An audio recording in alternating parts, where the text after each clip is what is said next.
Всем привет, с вами я, Оля Брун. Посмотрим, что ждет вас в августе месяце. Каждый видит и слышит свое. Смотрю на червяную даму, мужчины переворачивают. То, чего вы не ждете. То, чего вы не ждете.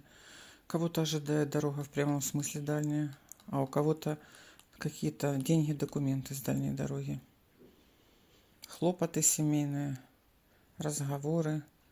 Главное здесь что? Порадуют.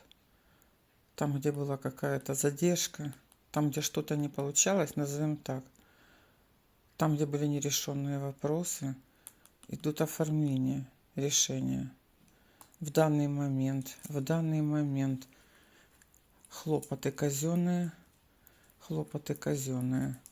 интерес. Так, что ушло?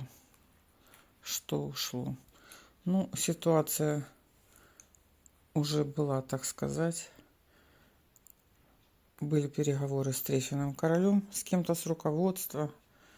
Помню, да, чек с казенного дома. Это может быть хирург, это может быть служащий, это может быть военный. Решение вопросов с интересом о дороге или о ком-то в дороге. Эти переговоры шли, они уже шли стабильно, были обещания. Хлопоты продолжаются. На сердце у вас состояние стабильное, что вас ждет? Интерес от бубновой дамы, хорошие новости, надежда восстанавливается в ранней дороге. Ситуация будет не конец августа, это что-то в начале августа, в ранней дороге известия о встрече.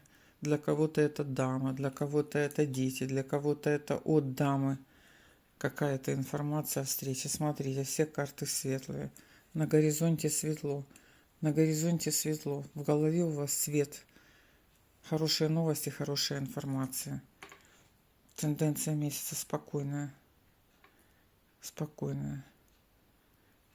Кого-то в прямом смысле ждет дальняя дорога. А для кого-то это решение вопросов, связанное с дальней дорогой. Интерес есть. Верим, надежда есть. Надежда есть на хорошие новости. Верим, надеемся. И все у нас в августе получится. Так и будет.